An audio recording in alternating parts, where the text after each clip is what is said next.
স্ত্রীর পত্র, শ্রীচরণ কমলেশু। আজ 15 বছর আমাদের বিবাহ হয়েছে, আজ পর্যন্ত তোমাকে চিঠি লিখিনি। চিরদিন কাছে পড়ে আছি, মুখের কথা অনেক শুনেছ, আমিও শুনেছি, চিঠি লেখবার মতো ফাঁকটুকু পাওয়া যায়নি। আজ আমি এসেছি তীর্থ করতে শ্রীক্ষেত্রে, তুমি আছো তোমার আপিসের কাছে। শামুকের সঙ্গে খোলসের যে সম্বন্ধ কলকাতার সঙ্গে তোমার, তাই সে তোমার দেহমনের সঙ্গে হেঁটে গিয়েছে, তাই তুমি আপিসের ছুটির দরখাস্ত করলে না। বিধাতার তাই অভিপ্রায় ছিল, তিনি আমার ছুটির দরখাস্ত মঞ্জুর করেছেন। আমি তোমাদের মেজ বউ। আজ 15 বছরের পরে এই সমুদ্রের ধারে দাঁড়িয়ে জানতে পেরেছি, আমার জগৎ এবং জগদীশ্বরের সঙ্গে আমার অন্য সম্বন্ধ আছে।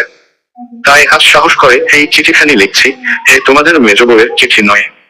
তোমাদের সঙ্গে আমার সম্বন্ধ কপালে যিনি লিখেছিলেন তিনি ছাড়া যখন সেই সম্ভাবনার কথা আর কেউ জানতো না, সেই শিশু বয়সে আমি আর আমার ভাই একসঙ্গেই সান্নিপাতিক জ্বরে পড়ি। আমার ভাইটি মারা গেল, আমি বেঁচে উঠলাম।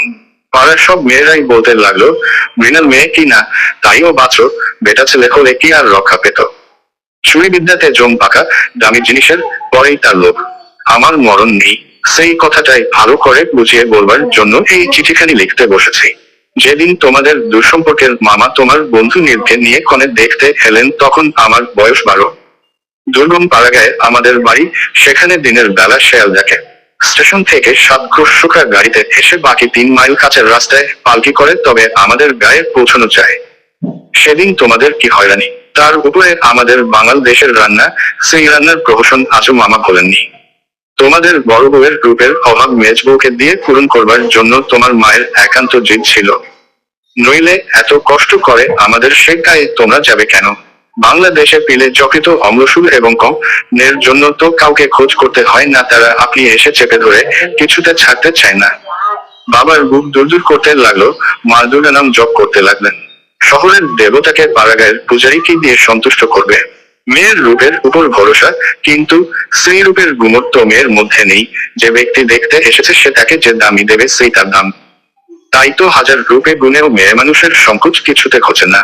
সমস্ত বাড়ির, এমনকি সমস্ত পাড়ার এই আতঙ্ক আমার বুকের মধ্যে পাথরের মতো চেপে বসল। সেদিনকার আকাশের যত আলো এবং জগতের সকল শক্তি যেন 12 বছরের একটি পাড়াগে মেয়েকে 2 জন পরীক্ষকের 2 জোড়া চোখের সামনে শক্ত করে তুলে ধরবার জন্য পেয়াদাগিরি করছিল। আমার কোথাও লুকোবার জায়গা ছিল না। সমস্ত আকাশকে কাঁদিয়ে দিয়ে বাঁশি বাজাতে লাগলো, তোমাদের বাড়িতে এসে উঠল। আমার খুলখুলি সবিস্তারে খতিয়ে দেখেও বিনির দল সকলে স্বীকার করলেন, মোটের উপরে আমি সুন্দরী বটে।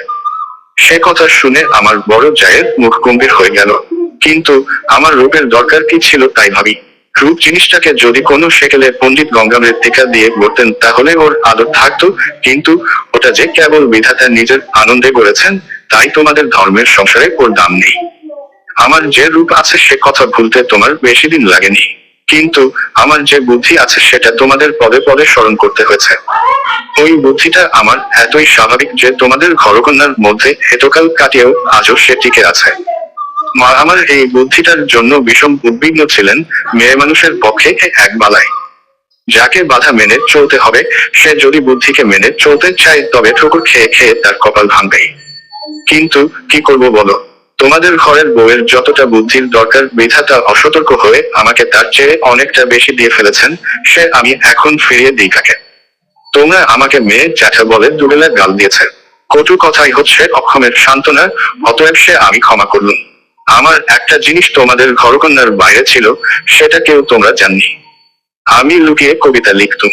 সে ছাইপাশ যাই হোক না, সেখানে তোমাদের অন্দরমহলের পাঁচিল ওঠেনি। সেইখানে আমার মূর্তি, সেইখানে আমি। আমার মধ্যে যা কিছু তোমাদের মেজ বউকে ছাড়িয়ে রয়েছে, সে তোমরা পছন্দ করনি, চিনতেও পারনি। আমি যে কবি সে এই 15 বছরেও তোমাদের কাছে ধরা পড়েনি। তোমাদের ঘরের প্রথম স্মৃতির মধ্যে সবচেয়ে যেটা আমার মনে জাগছে সে তোমাদের গোয়ালঘর। অন্দরমহলের সিঁড়িতে উঠবার ঠিক পাশের ঘরেই তোমাদের গরু থাকে, সামনের উঠোনটুকু ছাড়া।